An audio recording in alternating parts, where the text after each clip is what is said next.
Hello everyone, welcome to PB Medical Classes, and today's topic is antenatal care as per GOI guideline. So antenatal care as per GOI means Government of India guidelines involve systemic supervision of pregnant women to ensure a healthy pregnancy and delivery. Government of India के guidelines के according antenatal care में supervise करते हैं pregnant women को, और जिससे कि उनका मेन एम ये रहता है कि जिससे कि जो प्रेग्नेंट वुमेन है और जो डिलीवरी वो हेल्दी रहे और जिससे बेबी भी हेल्दी रहे. Antenatal visit as per WHO recommendation at least 4 visit होने चाहिए.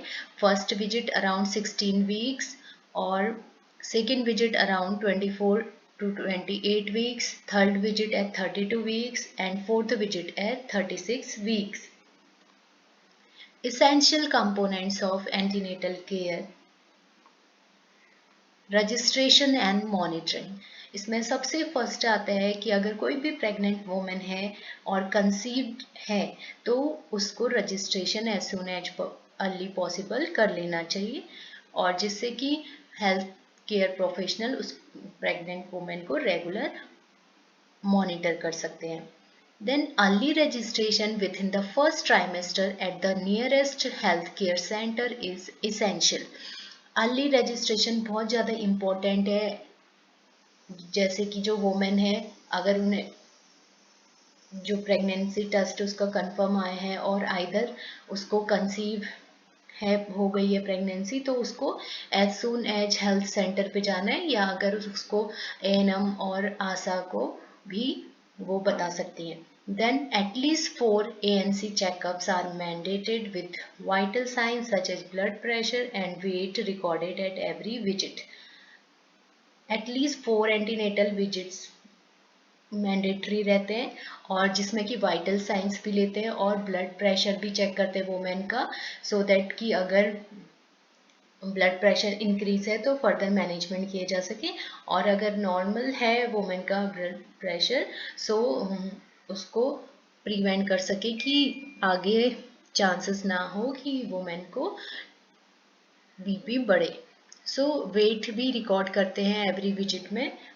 And next is medical history, family history, obstetrical history, estimated date of delivery, calculation, blood and urine test can be done at the first visit. First visit में ही medical history लेनी है. अगर कोई भी medical disorder है women को वो note करने हैं. फैमिली हिस्ट्री कहीं कंजेनिटल हिस्ट्री है तो भी नोट करना है. एंड ऑब्स्टेट्रिकल हिस्ट्री में भी वुमेन के एबॉर्शंस हो सकते हैं या फिर उसका सिजेरियन लेबर है तो वो भी हम नोट करना होगा. And then estimated date of delivery by last menstrual period उसको हम कैलकुलेट कर सकते और ब्लड टेस्ट और यूरिन टेस्ट कर सकते फर्स्ट विजिट में. Immunization and supplementation. So immunization में टिटनस टॉक्सॉइड जो कि बहुत इंपॉर्टेंट है इम्यूनाइजेशन में, और टीटी फर्स्ट को हम तब देते हैं जब प्रेगनेंसी कंफर्म हो जाती है, and TT2 1 month later of the pregnancy, and then booster dose if woman vaccinated in previous pregnancy within 3 years. Supplementations. Iron, folic acid, IFA,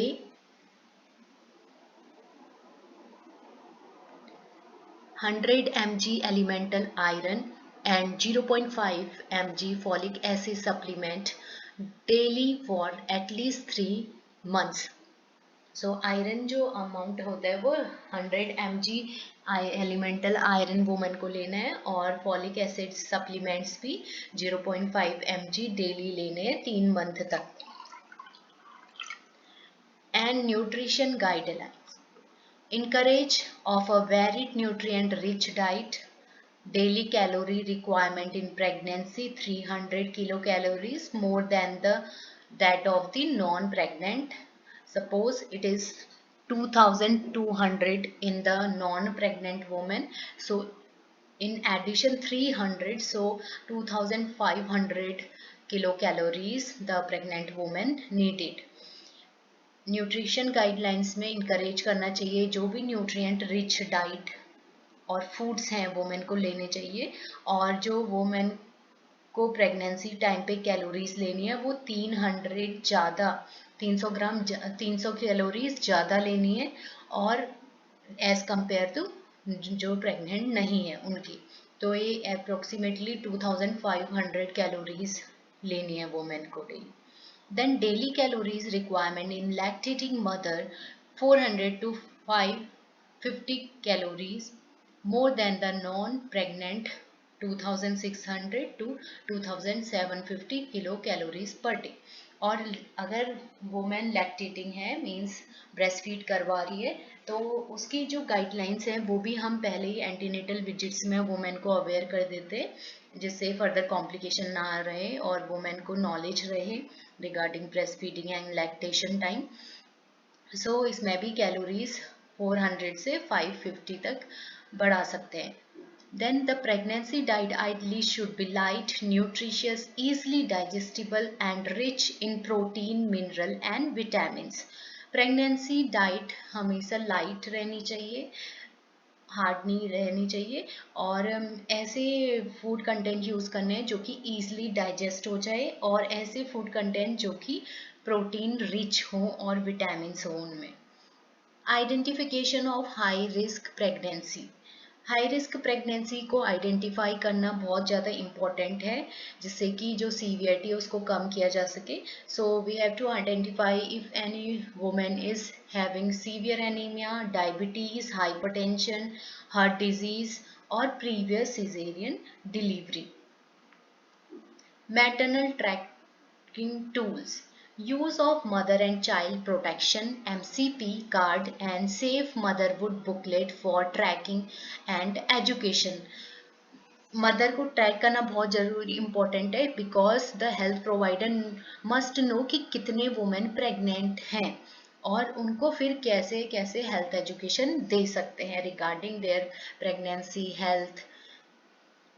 इसमें एक कार्ड आता है, उसमें चाइल्ड प्रोटेक्शन कार्ड, उसमें इंफॉर्मेटिव बुकलेट्स भी होती हैं, और जिससे कि ट्रैकिंग भी कर सकते हैं प्रेग्नेंट वुमेन को, और एक एजुकेशन उनका बढ़ेगा, नॉलेज बढ़ेगी।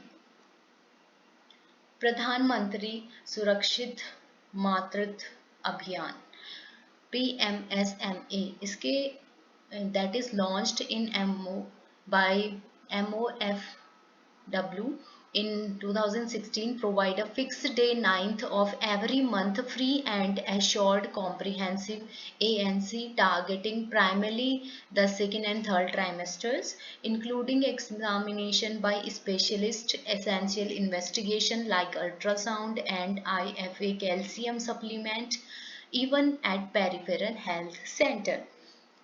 अकॉर्डिंग टू दिस अभियान ये लॉन्च्ड हुआ था by ministry of health and family welfare 2016 में। इसके अकॉर्डिंग ये है कि फिक्स्ड डेज रहते हैं every 9th month, every 9th हर एक महीने के, और जिसमें कि एक फ्री और पूरा ओवरऑल एंटीनेटल केयर प्रोवाइड किया जाता है, और जनरली ये ज़्यादातर टारगेट रहता है जो सेकेंड और थर्ड ट्राइमेस्टर की प्रेग्नेंट वुमेन है उनमें।